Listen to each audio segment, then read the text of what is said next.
High Life is written and directed by Claire Denis, and it stars Robert Pattinson, Juliette Binoche, Maya Goth, and André Benjamin. It also happens to be the first English-language film by the highly acclaimed French director. Monty, played by Robert Pattinson, plays a death row inmate who chooses to participate in a scientific experiment where he and other inmates are sent off into deep space in direction of a black hole. The actual spaceship in which they're traveling resembles more a giant trash can than a traditional NASA spaceship, which is a fitting image for people that society has completely dehumanized and are often considered trash to be disposed of. Very few European auteurs dare to venture into sci-fi, and even fewer into space exploration. However, if you're into action, adventure, science fiction, then you're going to leave this film being sorely disappointed. The film is restrained and austere. It functions more like a Tarkovskian biblical fable, and the cheap-looking sets will certainly leave a few spectators laughing at the lack of resources. However, I feel it actually really worked well within the movie, giving the ensemble a very minimalist aesthetic, a quasi-theatrical feel that allows it to go straight to the essence of the allegory without much window dressing. Plot is reduced to its absolute minimum, and Denis herself admits that the actual shooting script was only about 30 pages long,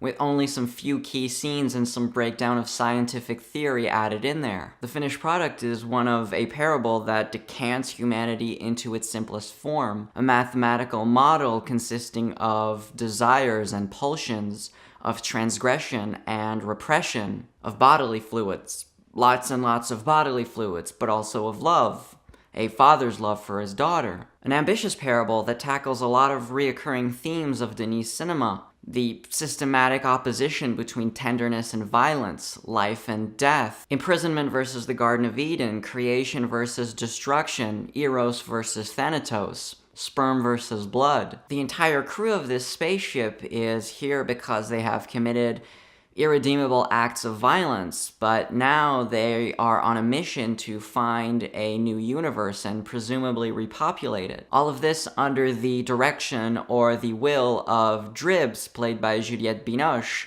a sort of Dr. Frankenstein in space, or the shaman of sperm, as she is referred to by the other crew members, who cannot have a child herself and has become obsessed with creating life by exchanging pills for semen samples and trying to artificially inseminate all of the women on board. The theme of fertility is at the center of the film's imagery. For example, the shot of the Orion Nebula, which looks eerily similar to a microscopic visualization of an ovule, or just in the goal of the film itself, which is for this tiny vessel to reach a black hole, much like a lone sperm cell trying to fertilize an egg. I think much of the success of the film comes from the brilliance of Denis' editing, which goes from one time frame to another, from one location to another with incredible ease, and gives the entirety of the work a structure that's reminiscent of the curvature of space and time, as posited by Einstein's theory of general relativity, and proved, if it really needed proving anymore, just the immense depths of Denis' talent as a director.